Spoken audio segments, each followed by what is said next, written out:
Mike Brown's going to be a different animal. And the thing with coaches that push the limits or push the boundaries, yes, the ceiling may often rise, but the floor also lowers. Yeah. Because by definition, if you are pushing guys past their known limits, well, you are bringing in a multitude of variabilities into the equation. What I'm fascinated to see with Mike Brown, he empowers his big men. Karl-Anthony Towns is a big man on this team. And in empowering his big men, the big men have to make decisions, often quick decisions. Is that a strength of Karl-Anthony Towns?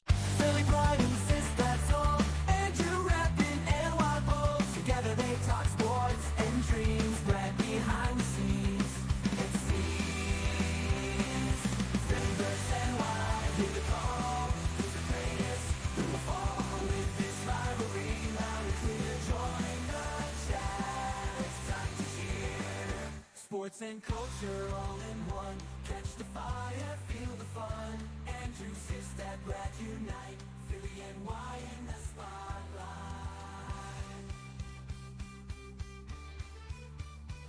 Hey everyone, welcome to episode 76. We are previewing the 2025 to 2026 New York Knicks, one of the most exciting seasons, probably the most exciting season of my lifetime.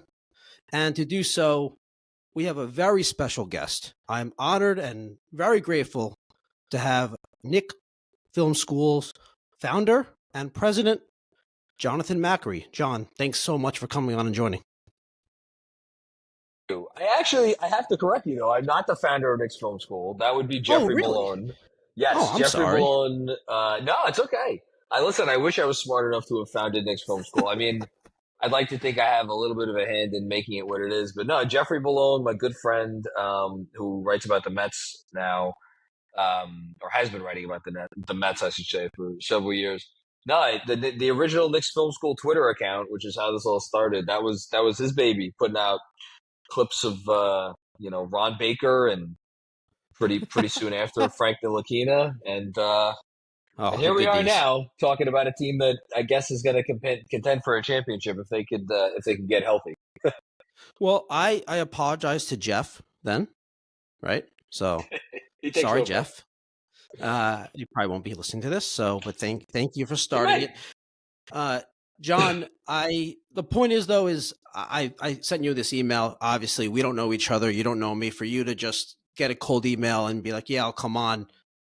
Says a lot about you, says a lot about the Knicks. My podcast partner is a Sixers fan.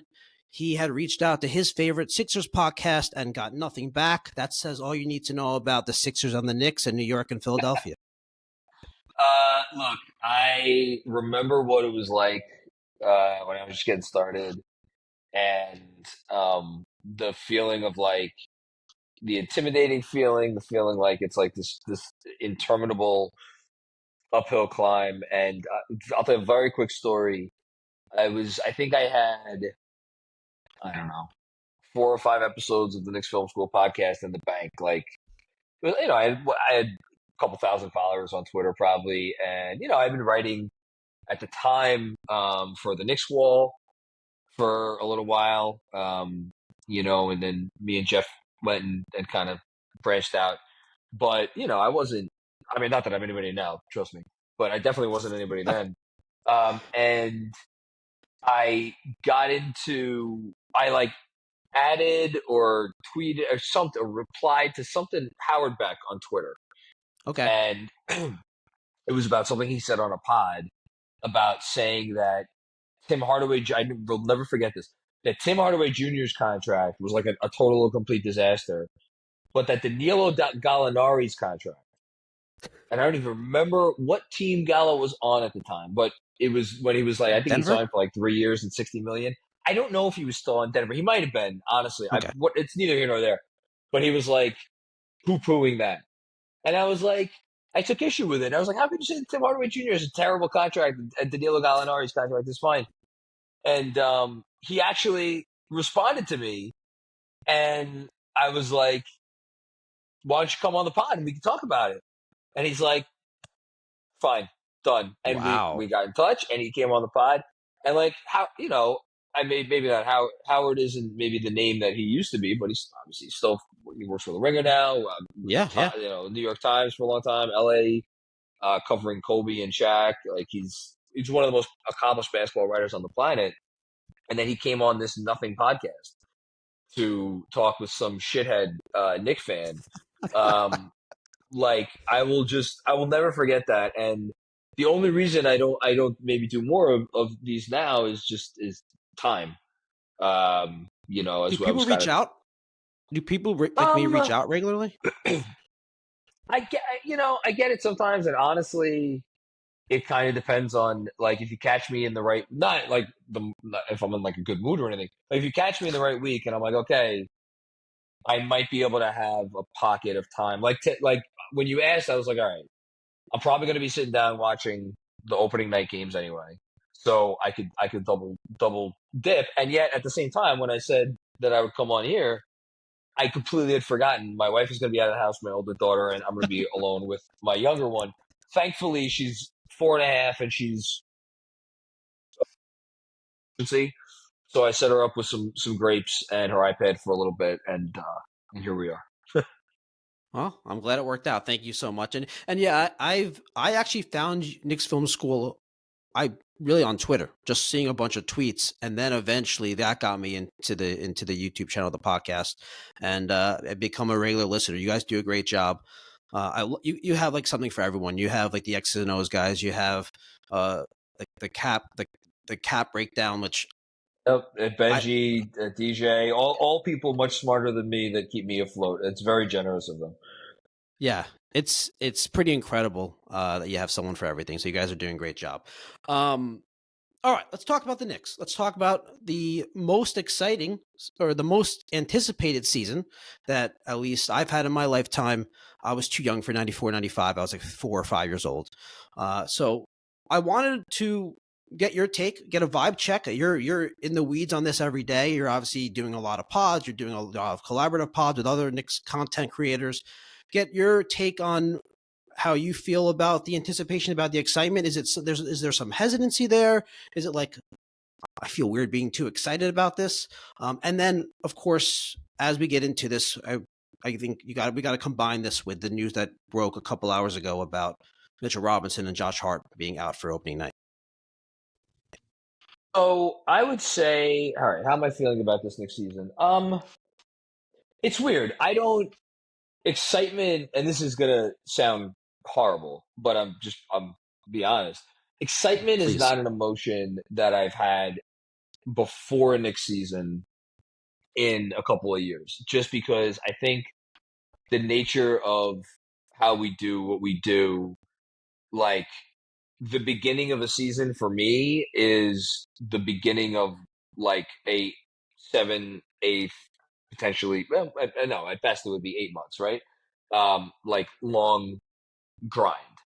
And I'm more in the state of like mentally preparing myself for that grind, and everything that comes with it. So like I am certainly looking forward to watching the team. I'm looking forward to seeing how long it takes Mike Brown's offense, to the extent that it is different. I do think it will be different.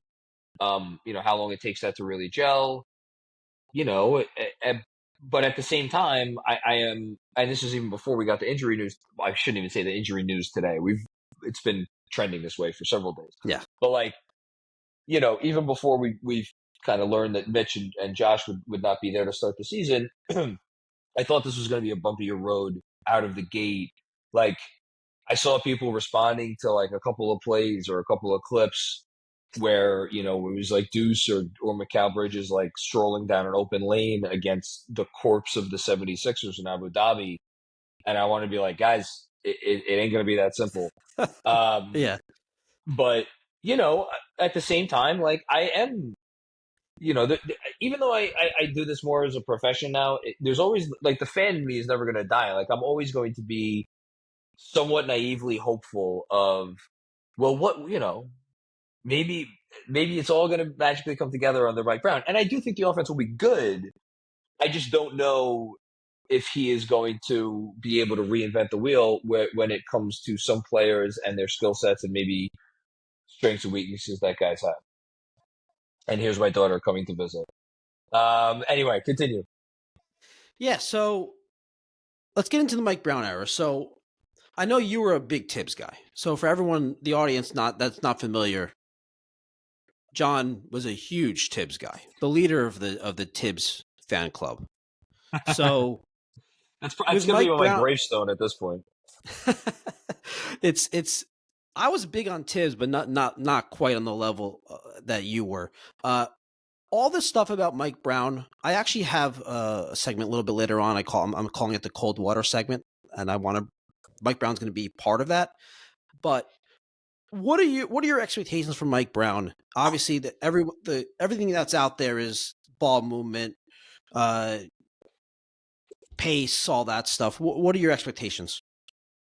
Well, let me just say briefly on Tibbs. My thing with Tibbs was never the belief that he was like God's gift to coaching or that he did no wrong. Like any coach, he makes incorrect decisions and did a lot of things that left to be desired.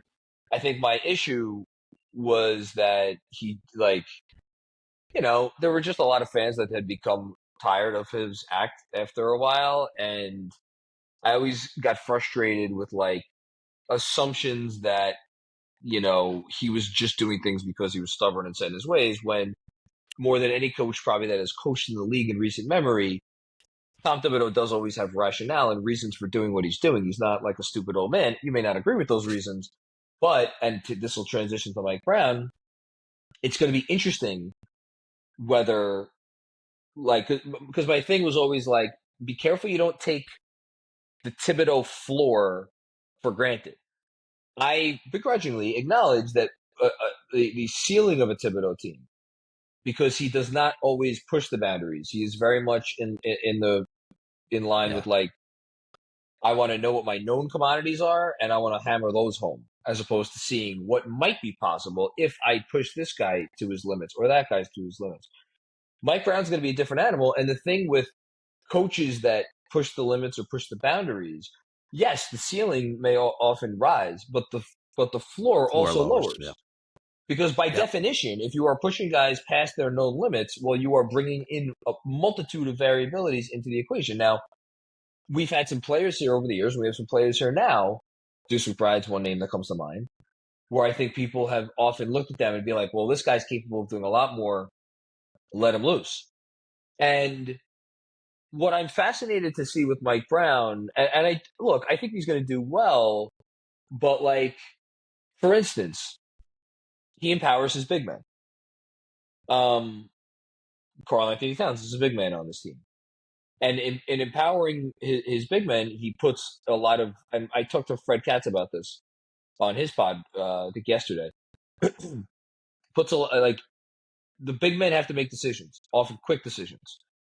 Is that a strength of Karl-Anthony Towns? I'm not sure. It might be. Maybe he's always, he's been in the league. This is his 10th year, I think, right?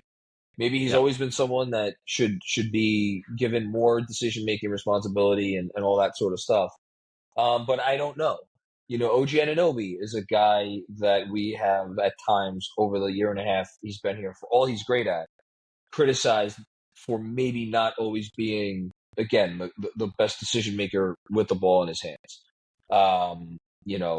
Not the quickest reactor to what's going on around him. It's more like, all right, do I have the shot? No. Let me pump fake and go. And then once the ball's on the floor, I'm probably going to, like, barrel in, try to drive a foul, whatever. So I guess my point is, like, this is not the Warriors with Steph and Draymond, who were and, like, the old Warriors, like Iguodala and some of those guys, were some of the quickest thinkers that the game has ever seen. And I am curious to see, like, how it works with these players. And the irony in that, and I was telling this to somebody the other day, what team I think Mike Brown would have been great with is the Knicks of a few years ago, with Dante DiVincenzo and Isaiah Hartenstein and Josh Hart and Jalen Brunson. You could even throw Taj in the mix, although Taj was already gone, I think, by the time Dante was here. But, like, you get my point. Like, that team, I think, was as much about what was going on above the neck as below it. And maybe this team is capable of the same. I think we're going to find that out this year. And your confidence level and the difference between Mike Brown and Tibbs, where if Mike Brown notices something's not working, like that starting lineup Tibbs was using for the whole season last year. Will he change? What's your expectation about that? Or Tibbs had a philosophy, and he would say it out loud. There was no guessing. He would ask two questions: is the execution there, or is the effort there? And if he felt that either of those two questions, the answer was a no, he was going to keep doing the same thing until he saw, in his estimation, that it was adequate execution and it was adequate effort. And if it still wasn't working, then it would change. So I guarantee you, Tibbs looked at the starting five over the last 1, 2, 3, 4 months of last season and said, They are not executing. Because guess what? They weren't. That starting five went out there and repeatedly played like five men who had never met each other before, let alone set foot on a basketball together. Why that was, I think that's one of the more interesting unanswered questions from last season, but I digress. So, do I think Mike Brown is going to be the same way? No, I don't. I think if something's not working, he's not going to be as stubborn, and he will change things sooner. But like at the same time, what can he change? Really, he could change scheme, I guess, but like it's pretty clear that he has some very deep-seated offensive philosophies, and they involve getting the ball up fast. They involve moving the ball a lot. Like that seems to be a non-negotiable. So again, one of the interesting questions, and I'm not suggesting I think he's not going to be able to succeed at this, but if Karl-Anthony Towns struggles a little bit in a new role, like you're paying Karl-Anthony Towns $57 million to play basketball for your basketball team this year. You're not going to put him on the bench or play him like 25 minutes a night. He's going to be out there. Are you going to adjust your offense, to accommodate him? I don't know. We'll see. And then, as far as the defense goes, that's probably more interesting because I think Brown is probably more flexible, as he should be. But even then, the personnel is the personnel. Jalen Brunson and Karl-Anthony Towns are going to play a lot of minutes for your team. Now, he tried already, I think, to plant his flag on, Mitch is going to be our starting center and we're going to be kind of have that defensive backbone and infrastructure. And now that plan maybe is up in smoke, although my guess is that I think Ariel Laporte is going to start the opener. I don't know. Okay, that was my next question. Yeah, okay, great. If it wasn't Laporte at this point. The fact that what the hell is it? It's October 21st, training camp opened a month ago, I think, or 4 weeks ago, whatever it was. Yeah. We never heard word one that there was an ounce of internal consideration for a Deuce McBride starting line. And what we did hear a lot of from every beat reporter who covers this team is that teams were asking about Deuce McBride via trade. Now, that may be complete noise. That may be other teams trying to upset the apple cart. That may be Deuce's people pushing that narrative, whatever it is. So, no, I do not think now going into opening night, Mike Brown is going to pull a David Fizdale. I remember when he started. Oh my God, what was it? It was R.J. Barrett was technically the starting point guard for his first game of his career against the Spurs, and I'm trying to remember. He started someone at shooting guard that was like a surprise. Whatever. I don't think Brown's going to do that. I think he's going to go with. What's that? I said I don't recall. I used to know this by heart because remember the trivia question that always went around with all the different Knick point guards on opening night throughout all of the years. Yes. And people would often say that the starting point guard for the 1920 season was I think it was Alonzo Trier actually. And I'm like, it wasn't. R.J. Barrett was the listed starting point guard, and it was Alonzo Trier. I knew it was Trier. Yeah, okay. That's who it was. Okay. Anyway, how the hell did I get on this topic? Okay, so I think it's going to be Laporte. I think Brown wants to have a base defense with a ostensibly strong defensive center. I like Laporte. He's still a second-year player, so trusting him to do some approximation of what Mitchell Robinson does for you that's a tall ask, but that is what I think he's going to do. What do you think about the rest of the rotation? And I think let's just talk big picture when assuming Hart and Mitch are back at some point relatively soon. Who do you? So obviously we know the top 7, right? And then what do you think they're doing with Shamet, Kolek, Daddier? What are you expecting at the back end of the rotation?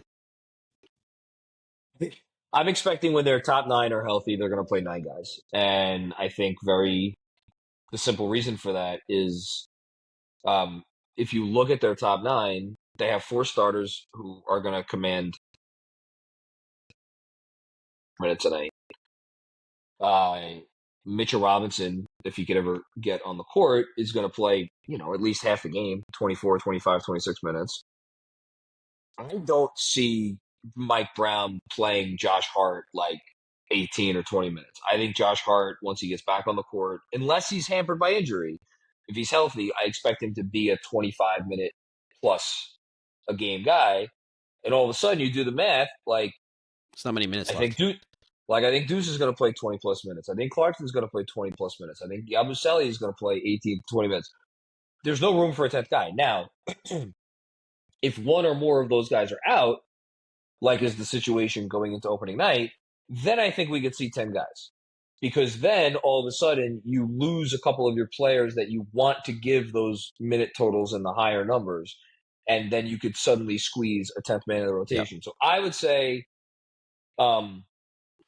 if Mitchell Robinson is not in a game, or let's just say if Mitchell Robinson is like not able to play his full minutes allotment or he's out altogether, I think you're going to get Hakordi as the 10th guy. If anyone else in the rotation is out, I think you're going to get Shamet as in this case, like tomorrow, I expect Shamet to be the 9th guy. And then just to kind of piggyback off of what I just said, I would not be surprised if we saw a few minutes of Tyler Kolek tomorrow. Now, a few minutes, that could be like 4 minutes in the first half.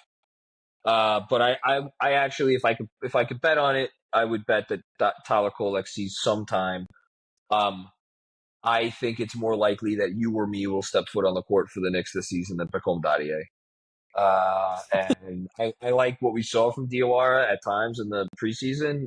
He is not a player that I expect to see anytime soon.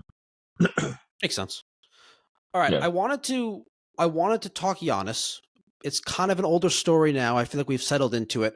I do want to get you out of here. So, you think that story's going away?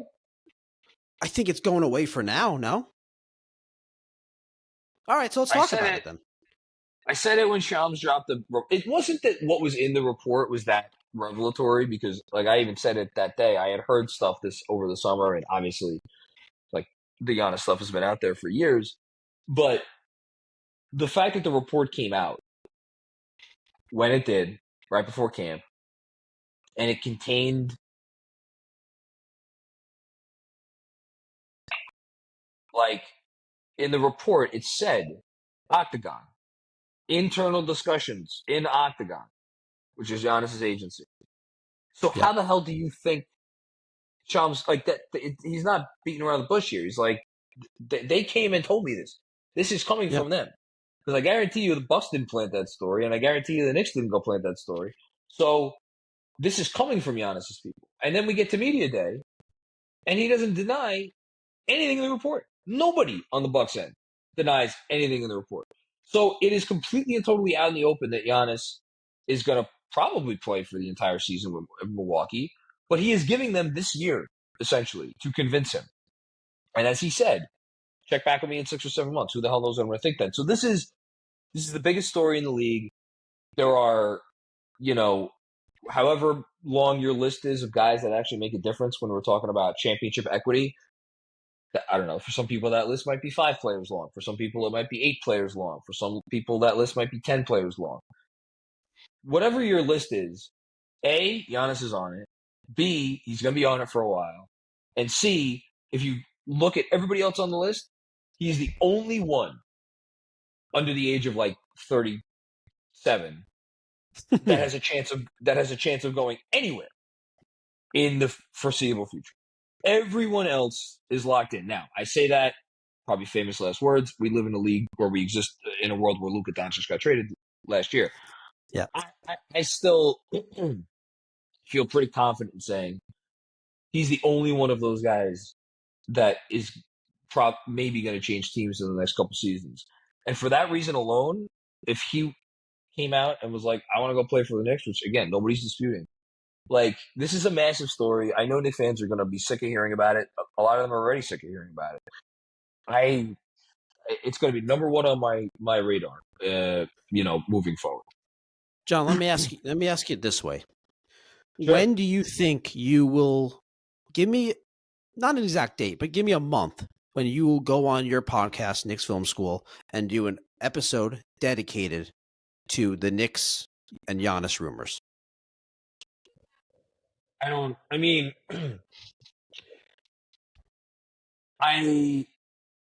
Something would have to go very awry this season for that to become a thing before February, before the trade deadline. For one, it's going to be very, very difficult it is not just Giannis, not just the Knicks. It's just very, very difficult right now in the NBA to complete in-season trades with well, it's not the cap, it's the apron involving players' salaries that are that high. It's just I'm not going to say it's impossible. It's not impossible. I mean, Jimmy Butler got traded last year. He made a ton of money, but it's very hard. And if you're trading a superstar of Giannis's caliber, where the Bucks are going to have, a whole list of incentives or boxes that they want checked, they're not just going to make a trade to make a trade, like the Heat kind of did just to get Butler off their team last year. So different situation. That said, if the Bucks season goes absolutely terribly and the Knicks season is very underwhelming, then yeah, I could see myself doing an episode about, but again, I'm not doing an episode about it unless a new rumor emerges or a new piece of news emerges that, like, whether it's like the Knicks have called or the Bucks are open to listening or whatever. My guess is that the soonest I'm going to be talking about this is going to be in late June, but who knows? Yeah, I think, I can see this becoming a big story again in the next off season, but I want to, I'm very excited about this segment. I'm calling this the cold water segment. My personality, John, is I hear people say good things, I hear people say bad things, and I always try to I immediately think from like the opposite perspective. So I'm hearing a lot of stuff from Knicks universe, podcasters, Twitter, personal friends, and I want to propose a cold water take on all of these things and get your take. Now, I want to get you out of here. So I was going to go have 4. I was going to go one by one. Should I just list them and then you choose which ones you want to do? You want to talk about, or should I just go one by one? I lost you here. Hold on. Am I back? Yeah, you're back. Yeah, okay, cool. Go one by one. That's fine. Okay. First is playing style. This is about the Mike Brown conversation again. All this talk, they want to play faster. They want more ball movement. My question is, and this is more of like I'm kind of pouring some cold water on this. It's like, well, their best player is Jalen Brunson, and he kind of plays slow. He's a pick and roll player. He's crafty. I'm skeptical that they're not going to fall back into this. This is what they do best because their best player is amazing at it. And they're going to move away from that ball movement and efficiency and go back to Brunson ball because he's elite at it. I think you're talking about two different things, because playing faster, that just means getting the ball off the floor quicker and getting into your actions faster. And they've done that already. There's no reason why they shouldn't do that unless they don't have the conditioning to do it, because it's just easier if you get into your actions faster. The other part of what you're talking about, which is like the motion-based stuff and all that, like Brunson, and he is a small guard, and he is someone that obviously gets taxed, and like playoff duds over the last couple seasons, so it's not like he's infallible. Every player has playoff duds, so it's not just him.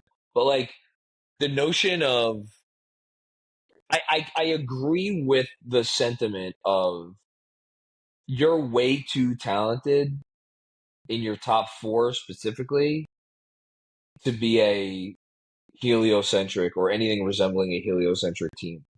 So I agree with the premise that like even if it's hard at first, you have to stick with this because you're not gonna like fully actualize your team's potential unless you unlock whatever it means to unlock. And this is the tough part because like what is it to fully unlock OG Anunoby? Have we ever seen a fully unlocked OG Anunoby on offense? What does that look like?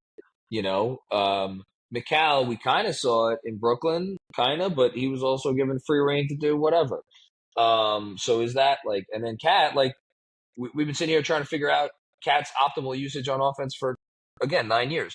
So the notion that any of these questions have easy answers, I agree, is not automatic, but at the same time, I agree that they should keep trying. All right, I think I have time for one more, so give me one more. All right, let's do one more. Off-season additions. One more. Are expectations too high for Yabusele and Clarkson? I feel like everyone's talking them up, but Clarkson's been a pretty inefficient, like not a very good player for a couple of years now. So I'm kind of skeptical about his impact. And then Yabusele, he's historically not been a great 3-point shooter. I know he was last year. So my concern is if he doesn't shoot the 3 ball like he did last year, what are we getting? So what do you think about those two additions? My philosophy in the NBA is always kind of follow the money, and Clarkson's on a minimum deal. Yabusele was signed for the mid-level, so the notion that the Knicks are getting, something like top 100 players here, I don't think that's the case. I think Yabusele has to shoot it. If his 3-point shot goes away, he becomes a far less threatening player because we've seen already defensively you can't really play him at the 5. And I would be very surprised if Mike Brown went to that really at all this season. And I mean, who knows? Maybe something changes, but I would be surprised if we saw that. So if he's out there playing the 4, well, then he's got to shoot it because his whole game is predicated on opposing defenders honoring that shot. If nobody's going to honor his shot, it kind of takes away a lot of his effectiveness because he's not going to do the stuff in the NBA that he does in FIBA. And then as far as Clarkson, look, Clarkson's a shot maker. I think that he's going to be, what is he, 34 years old, 33 years old? He's a shot maker now. He's going to be a shot maker when he's 43. Question with him is obviously decision making, and then defensively, can he keep you honest? I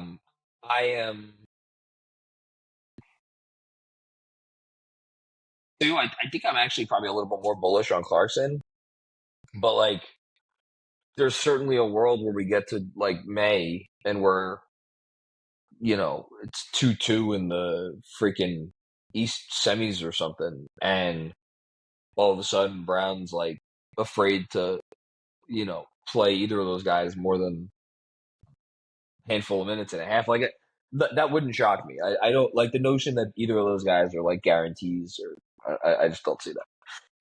Yeah. Okay, I agree. John, appreciate you coming on. Just real quickly for my audience, just let everyone know where they could find Knicks Film School. Well, Knicks Film School. So just look up Knicks Film School, YouTube, podcast.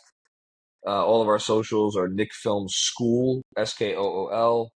What else? You can follow me on wherever. I'm at JC Macri NBA. I have a new NBA show that I launched last week. Congrats, by the way. Thanks, man. Yeah, it's been fun. It's early. I mean, we've done 3 shows, but it's fun launching a new show because it's like possibilities are endless, but it's also terrifying. But we did a really fun draft. Me and Sean and Dexter Henry of the New York Post. We kind of drafted teams based on takes, and we had a very fun experience. It was good. It was a good show. So that's called NBA Takedown, where we go live every Monday, Wednesday, and Friday, and then podcast is released soon thereafter. I think that is probably it. I don't if I'm forgetting something. Sign up for my newsletter, Knicks Film School on Substack. Okay, all right. I think that's it. There's a lot of ways to find you, John. Really appreciate you coming on. Fun. Best of luck to you, and let's go Knicks. Let's go Knicks. Thanks, John. All right. Thanks to Jonathan Macri for joining. That was a lot of fun. If you haven't come across Knicks Film School, it's really great content. Not just saying that because he was on. Really great content. Really the only Knicks podcast I follow.